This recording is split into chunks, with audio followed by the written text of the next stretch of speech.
Today's talk is going to be a bit of an experiment because for years I had a guide and I knew him as Tao Seng. Now, when I first started in spiritualism in 1984 in the trance group where Liz was a trance medium, the leader of that group actually said to me, "You've got two guides with you. One's a North American Indian and one's a Chinese man, and I'm sure he's Confucius."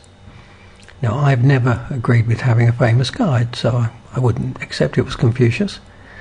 And I called the Indian guy by the wrong name because I didn't understand what he said. But Tao Seng's more interesting. I had a debate with him and we came up with this apparently innocuous name, Tao Seng. And then I did a talk a little while ago, which I'm going to reproduce in written form on our Facebook page. It took me 30 minutes to write 6 pages where he took it over and he wrote things I would not have necessarily agreed with at the time, but was very influential, and he put his Chinese symbol at the bottom and told me to go and look up Tao Seng. And he's again come to me today, and what I found about Tao Seng was suddenly this unimportant, ordinary sounding Chinese name was actually the forerunner of the concept of sudden enlightenment in Chinese Buddhism.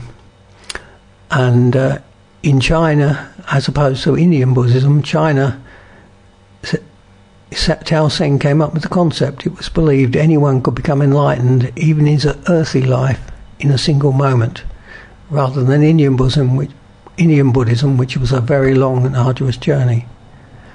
So suddenly this man who was just a name actually had a history, and I reread that article and I realised how good it was. So this is going to be difficult because I'm not going to go into trance. It's only going to be trying to let him guide what I say. I'm going to let Tao Seng speak to us today. So let's see what happens. I'm sure it'll sound just like me because I am not going into trance. So let's have a go. Well, this is a bit of a trial. I'm just going to see whether I can get Tao Seng, my guide, to speak to us. Just by guiding my voice. Or see how far he could take over. Well, my friends,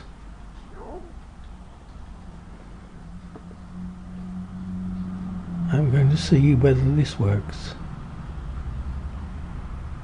I know at the moment, the physical world, it's a time of trouble. From our vision on this side, from me, for many years,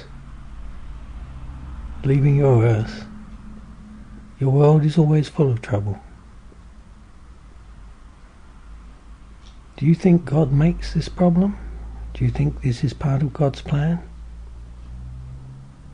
I don't think so. I think it is just what happens in a world with people who have free will and people who have to learn to exercise it wisely. It's also in a world which is not perfect, a world where disaster can happen through earthquakes, fire, or, as you now know, disease. Nothing is set in stone in the planet you live in. Nothing was ever set in stone since creation began. Creation began when the planets started to appear as the world expanded outwards, and as rocks began to appear and crash against each other. Your world was formed. Your world was hammered by meteorites, by destruction. Out of the chaos, slowly was created life.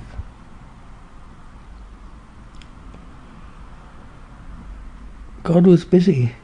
There are so many planets, so many things that are going on. Creation may never have been part of that plan. You may have to understand that the God you follow is the God of the universe, not the God of mankind. that there is one, but they don't look after each and every one of us. God cannot change, cannot alter what happens on your planet. The evolution that occurred left mankind dominant, and it is up to mankind to acknowledge their part in the universe and their part in a world that is greater than them. There may be no plan, but God would hope that mankind would develop and improve and become better than they are.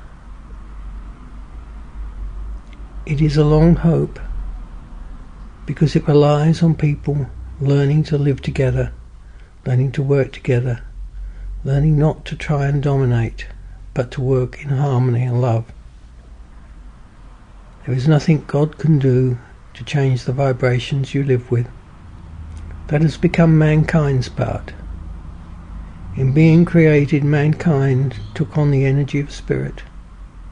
It took on the mantle of being its own God. And to the world it is.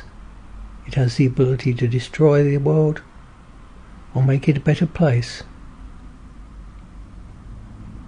Maybe mankind should look at the world they've created. They cannot stop the earth from the disasters. They cannot stop disease. But they can learn how to behave better and how to respect each other. There is only one God of the universe, and yet even in the midst of the disaster you face, there is still disharmony amongst those who profess to follow religion, between religions, between sects of religions, a disagreement about the nature of God. But that's your God. That's the God mankind created, not God. There is one God. There is nobody who can save you. This is your Easter. This is the time when you say, on 2 different weekends with 2 different churches, that this is the day of the crucifixion. Simply mankind can't agree dates. That man was not crucified to save you. That man was crucified to give an example of how you should try and live, of what you should give up. The man that was crucified never expected churches or great edifices just for his followings, just to respect him. He would have pulled the temples down. That man knew that it was important that everybody worked together. He wished to change the Jewish way of life to acknowledge, accept all others, not to leave them outside, not to be joined with them. The lesson was one of love. There are teachers who've appeared in your world, people of great knowledge, and as mankind slowly created its own residual energy of people, of spirits, retaining their memory and their appearance, there is a great deal of love and respect from the spirit world. But we are not trying to change anything by a disease. We are not trying to create winners or losers. It is just a disease. There will be people who are losers, sadly. It cannot be interfered with. It is part of your life in the natural world. You can feel at least that those beings, those spirits, those poor people who you lose contact with in the physical will be there on the other side. They will be looked after in the spirit realms by others who were with them before, and others who take the path of aiding those in their transition from the physical world to the spirit. There will be lessons each of them has to learn, teachings, understandings of what they did in their lives that will take them on to a point where they may progress, however badly they live this life. However awful the deeds they did, they will all come through. A disease like you have now will take all types of people, and they will all be rescued. No one is forgotten. It's not like the world of the physical, where people are forgotten, and it is those who will suffer most in a disaster like this. Please take this to heart. The world of spirit is behind you. They are there to help you. Learn to acknowledge one God. Learn to acknowledge a universe that's greater than you, one you cannot control, and learn to live in love and in peace together. This is spoken from the ancients, from love, from the spirit realms, through me, Tao Seng. Well, I thought that was a lot, but I was trying to do something else and Tao Seng was really pushing me. So again, I'm apologising, the voice isn't changing that much. This is just me trying to be inspired by him.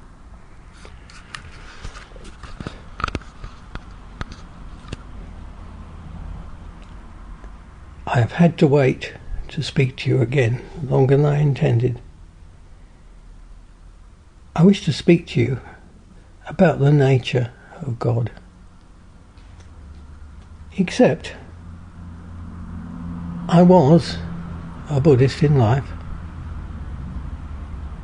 and I have been over in the spirit realm for over 1,000 years, but I still cannot tell you what the nature of God is. God is something that goes well beyond human imagination, and even human imagination after many years of learning to be enlightened and working to develop and expand my mind in the spirit realms. These spirit realms themselves are new in the universe. They've only been established since mankind first arrived. 150, 200,000 years ago the first man stepped on the earth? But it was billions of years ago the universe was created, and God started it. Mankind has been alive for a fraction of time. Like a second of your own lifetimes is the period we have walked the planet and developed on the planet. God is so far beyond our comprehension, it's impossible to describe or deal with. God, in accordance to mankind, is different. Mankind sought to explain their existence on earth, and did so by wondering what created them, why they existed. So they decided the importance at first may well have just been the sun and the moon. It may have even been a religion related to food. We don't know. That's so far back. We do know the sun and the moon were important. We do know that at the time we felt the whole universe revolved around our planet. Mankind's ego, that they were the most important thing in the universe, and that the planet Earth was the most important thing. It's only a blink of an eye, less time than I've been alive, since mankind acknowledged that their planet wasn't the centre of the universe, but they've persisted with the idea that the God they created is the centre of the God of the universe. It's important you understand the God you follow is a universal God. that people who claim to know the mind of God, and after 1,000 years in the afterlife, I don't know the mind of God, so how can all the religious leaders of the world who tell us that they're expressing the will and the mind of God to you? It's time you put down that it's a childish thought that belonged to your Middle Ages. It's time to move on and accept a new perception of what God is. That God is the God of everything, of the universe. That for all you know, there may be more important species on other planets, ones that were created by God, maybe the ones you think are angels, archangels, created to give company to the creator of everything in the earliest time. Creatures that belong to that universe, not to our planet. Creatures of God. Creatures we couldn't communicate with directly, whether we liked it or not. Their energy cells are so high, I could not. In the past, another spirit communicated, the spirit of Silver Birch, but that wasn't Silver Birch. Silver Birch was a jump down to bring the energy down. These are the things to remember. Nothing is explained in your universe yet. We do not know. Even in the spirit realms, we would have trouble explaining to you. We couldn't explain how we live in the spirit world to you. God couldn't explain how he lives to us. The differences in perception, vision, and sight are just too far apart. So remember, at this stage, the ones you deal with, who you think might be God, are just advanced spirits. God is there, above us. We cannot know his mind. But you do know our mind, the mind of the spirit realm, is with you and brings you love.